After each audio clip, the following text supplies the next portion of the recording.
Magandang araw po sa ating lahat. Andito na naman po tayo sa ating munting channel, Munting Bato TV. Ngayon, magkukwentuhan na naman tayo tungkol dito sa nagbanatan na yung mga kongresista. Nagkakasilipan na sila sa kanilang mga pera ang nila pinagtatalunan, at saka hindi maliit na pera, kasi para sa ating deficit daw ngayon ay 1.6 trillion. Laki ano. Tapos uutang tayo uli ng another 2.5 trillion pesos. Medyo bababa na naman ang natin ito, value ng ating pera. Dati nang maabot na yata ng kulang-kulang 60 pesos per dollar, ngayon baka babagsak uli. Pero anong gagawin natin? Sila naman itong bahala sa kapirahan natin dyan sa Kongreso, di ba? Sila ang nag-uusap-usap yan. Kaya lang itong si Congressman Herrera, medyo binakbakan ng konti itong si Kimbo. Ito si Kimbo, kung Congressman Kimbo, ito yung gustong-gustong durugin si BP Sara Duterte sa sa confidential fund. Ito si Congressman Estela Kimbo, na laging nagpaparada ng mga mamahaling alahas, mamahaling bag, mamahaling sapatos, relo na mamahalin yan. Ngayon, ang sabi ni Congressman Marcoleta, actually galing sa galing sa Bible version, na wag mo daw titignan yung dumi ng mata ng iyong kapatid. Baka mamaya may nakaharang na isang buong troso sa harapan ng mata mo. Yun muna nga alisin mo.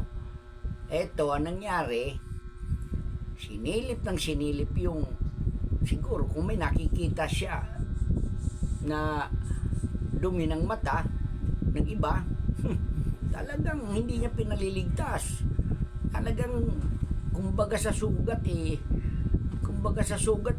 inuukil-kil talaga ng todo. Ngayon siya naman ngayon, kasi nga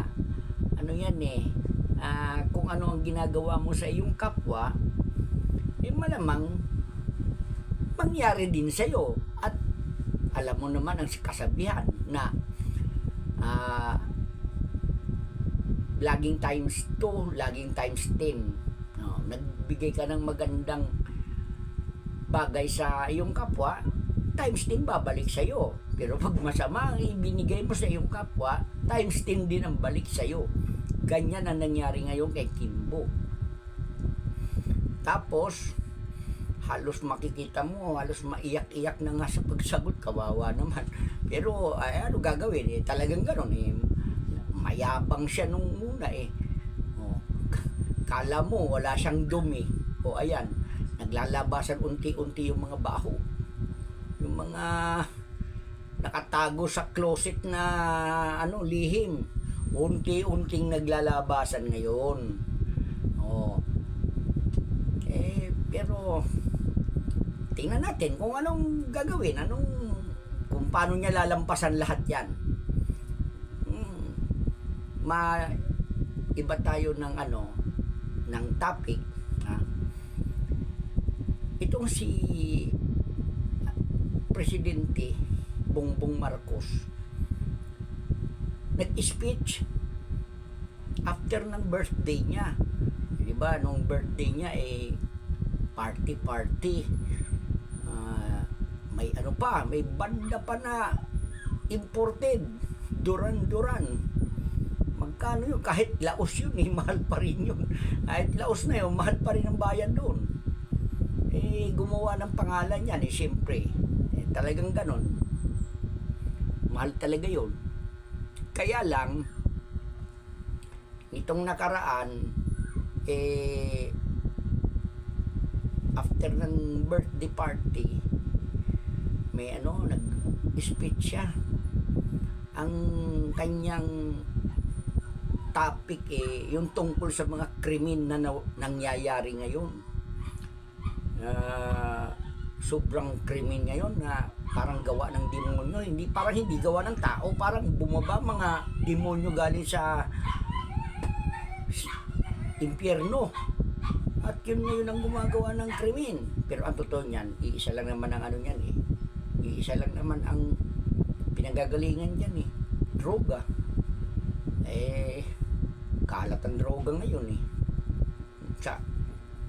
di pa naman ako nakakita niyan, pero ang balita ko mura na lang daw ngayon ng droga. Nagmura na, hindi kagaya nung panahon ni President Duterte. Ay nako, ang mahal ng droga, paano ang hirap magbenta nyo dahil pag naispatan ka sabi tutoktokan ka, hahangyuan ka. Ibig sabihin nun, kakatukin ka at pakikiusapan na itigil. Pero kung ayaw mong itigil, edi titigil ka ng habang buhay. Alam niyo na kung ano ibig ko sabihin. Kaya lang, ang nangyari, sa panahon na ito ngayon, binabakbakan siya ng human rights si President Duterte. Although, sa bagay, wala naman kasi natutuwa sa lahat ng bagay.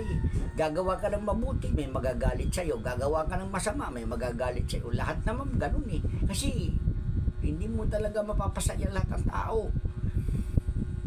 Ang nagagalit kay President Duterte, yung mga namatay sa panahon ng war on drugs, yung mga namatay na pusher, drug lord, at yung mga addict. Siyempre, lahat yun may kamag-anak. Yung mga kamag-anak noon na hindi namatay, yan ngayon ang nagagalit sa kanya. Nagsusumbog. Kinakampihan niya ng ng human rights. Gano'n na nangyari. Ngayon, wala na si Duterte sa posisyon, wala na siya sa katungkulan. Si Bongbong Marcos na ang namumuno. Aba, lagana po ang droga. Kaya ngayon, ang kriminalidad, kaliwat kanan. Mantakin mo, bata, matanda, o pagtripan. Malagim na kamatayan ang ibinibigay. Mansan mayroon pang isa dyan, bata na 5 years old yata, pinukpok pa ng martilyo sa ulo. Sinong matinong utak ang gagawa niyan? Wala. Kahit naman yung nakapatay ka na ng tao pero kung ikaw hindi lango sa droga, hindi mo magagawa yan. Anong malay ng bata na 5 taon pupukpukin mo ng martilyo sa ulo? Diba? Ngayon ito nangyari sa kalagitnaan ng speech ni President Marcos. Napaiyak siya, nalumuha siya. Yun nga siya sabi niya, between doon sa kanyang talumpati, umiiyak siya. Para sa akin, ganito yan. Mahina ang klaseng presidente. Kasi kung panahon ni Duterte yan, hindi yan iiyak si Pangulong Duterte ng ganon. Yung ganon na krimen kalagim, ang gagawin ni Duterte doon, ako sigurado ako, kahit magpakampi kay Satanas yan, mumurahin niya yan. Mabuti kung mura lang ang abutin. Alam ko na kung anong, iba doon. Pero, alam mo naman si Pangulong Duterte, talagang, matalas talaga yan Hindi yan iiyak. Kasi good leader talaga yan, matapang, kamao. Ang kamaong bakal ang gagamitin. Ito si Bongbong Marcos, ginawa ba naman umiyak? Alam mo, ikaw ang pinakamakapangyarihan. Hawak mo lahat ang pulis, hawak mo ang NBI, hawak mo lahat ang mga DEA, Drug Enforcement Agency. Hawak mo yan.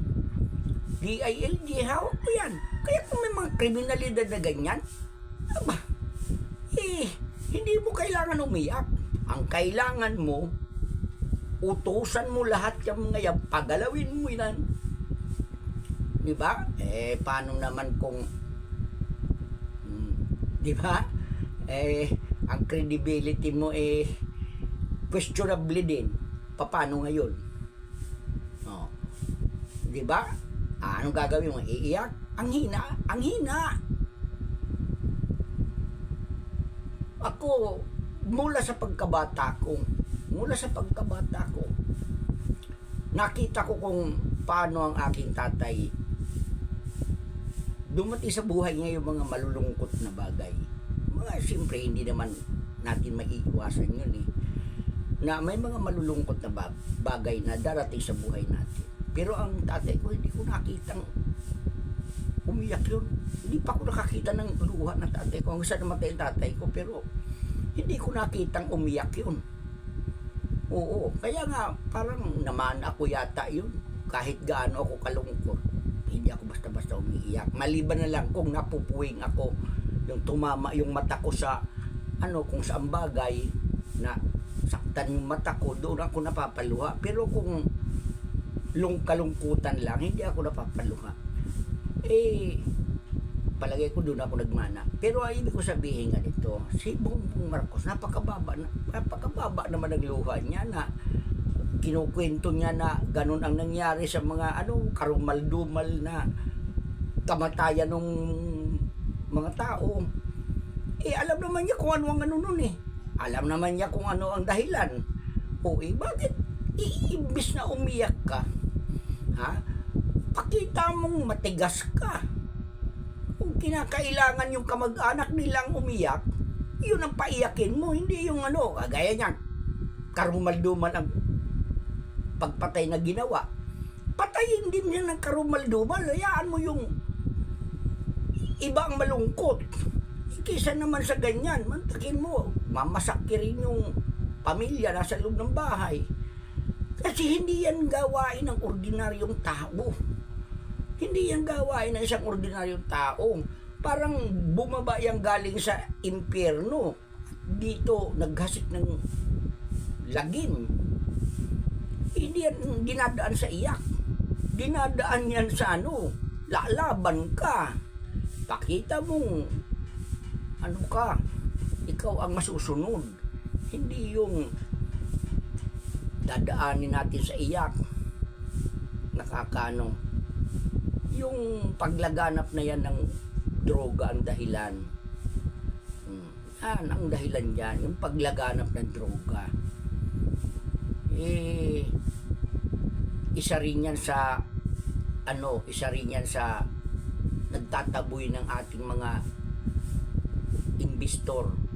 Kasi siyempre magulo yan diba? Isang mga yung nangyayari ngayon na puro tayo utang para sa ating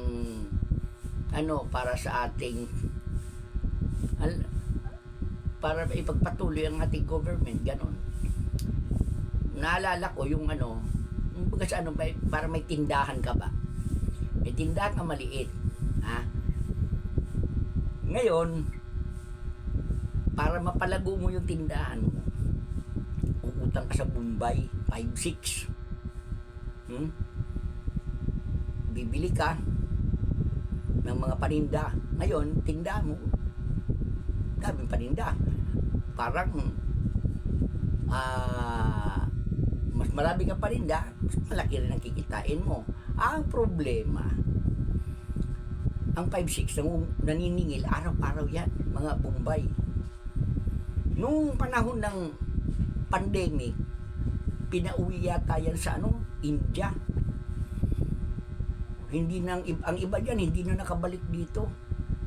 Kaya parang balita ko nawala na yung mga Bombay na nagpapautang ng 5-6. Kaya lang ang problema, natutunan ng Pilipino yung estilo na yan. Yung ibang Pilipino medyo magaling din sa panggagaya, pati yung mga gawain ng mga Bombay ginaya na nila. Ayun, may mangilan-ngilan na ganun, papautang ng 5-6. Pero alam mo, ang masama kasi dyan, may tubo yan, diba? Yung tutubuin mo doon sa tindahan na inilagay mo, naibabayad mo lang doon sa inutang mo. Kaya ang tindahan mo, minsan maraming paninda, minsan wala. Parang Christmas tree ba? Pagka Disyembre, marami nakabitin. Pagdating ng ibang buwan, wala nang laman. Parang ganun, on and off and on and off. Ganyan din ang mangyayari sa ating sa ating ekonomiya. Utang tayo ng utang, siyempre may interest yan. Ano ba ang pinagkakakitaan natin ngayon? Agrikultura, bagsak. Puro tayo import ng bigas. Puro tayo import ng pagkain. Ano ang pinagkakakitaan natin ngayon? Yung OFW, yung mga remittances ng mga OFW. Kung wala yan, naku, wala talaga. Wala talaga. Yung ating GDP maliit. Masyadong mababa. Naku, paano tayo nito? Baka patay na tayo, hindi pa tayo nakakabayad kahit yung interest lang. Kawawa naman itong mga susunod sa ating henerasyon. Yung mga susunod na henerasyon, sila itong magmamana ng mga yan na inuutang ngayon ng gobyerno. Ang magbabayad yung susunod na generation. Kasi yung medyo 60 pataas na fading down na, di ba? Hindi na tayo apektado magbayad. Kasi aasa na nga lang tayo sa mga senior citizen di ba? Pero yung younger generation ang kawawa. Itong mga bagong panganak, itong mga grade 1 pa lang ngayon, yan ang magmamana ng lahat ng ito. Kawawa naman sila. Anong kinabukasan? Sa aking tansya, palagay ko lang sana mali ako. Kahit siguro sinong matinong presidente ngayon ang papalit dyan, kay BBM, kay Bongbong Marcos, kahit sino, kahit sabihin natin si Sara Duterte, naku po, mahihirapan. Siguro makakabawi, konti lang, kasi gasino ba naman yung 6 na taon? Ipapalitan uli siya. Kung gahaman na naman yung papalit. Alam mo ba yung Malacanang nung araw, nung panahon ni Duterte? Laging laging nagkakaroon ng cabinet meeting. Ano yan televised, minsan gusto ko pa manood, wala na, antok na talaga ako. Madaling araw, naka-live yun. Live sa TV yun. Mantakin mo, 1:00 na, hindi pa ako nakatulog, nagdunood pa ako hanggang sa ang TV nakakatulog na ako, bukas pa ang TV ko. Kasi pinapanood ko yung live na telecast ng cabinet meeting ni Duterte, panahon ni Duterte. Lagi ang cabinet meeting. Ngayon, lagi party-party. Buti na lang, hindi. Sa bagay, kahit i-live telecast nila yan, hindi ako manonood. Para ipakita sa atin nga kung gaano sila kagarbo. Samantalang tayo rito hindi natin alam bukas ng umaga paggising natin kung may aalmusalin tayo. Di ba? Sa ngayon na panahon, ang hirap. Kaya nga, kailangan ang papalit kay Presidente Marcos ngayon, kailangan mga 3 sunod na puro matitino na presidente. Kailangan 3 sunod. Hindi kaya kung si Sara Duterte ang papalit, Hindi kakayanin, Sarah. Ang daming problema. Ngayon, ang daming problemang nagawa, nangyari. Tapos itong mga congressman nagkakanya-kanya ng nagkakanya-kanya ng luho sa katawan. Kumustahin mo kung saan galing ang pera niyan? Wala lang akong ebidensya, pero sigurado ako galing yan dyan sa kaba ng bayan. Hindi naman yan sila mayaman dati. Di ba? Mayroong yaman konti, pero hindi ganun ka para bumili ka lang ng gamit sa katawan mo ganun kamahal. Minsan relo mo mas mahal pa sa kotse. Di ba? Hindi natin sila masabihan kung saan galing yung pera, basta kung saan talaga specific na galing ang pera. Pero ako, sigurado ako galing yan dyan sa galing yan sa budget na dapat sana maipagawa ng mga makakatulong sa ating pamumuhay. Kaya lang, sila may hawak sila may kontrol. Ano gagawin natin? Diba? Hanggang salita lang tayo. Hanggang dito lang tayo sa salita. O paano? Sa ibang araw, Munting Bato TV. Isang like at subscribe at i-share na rin ninyo para malaman ng iba. Ha? Bye-bye!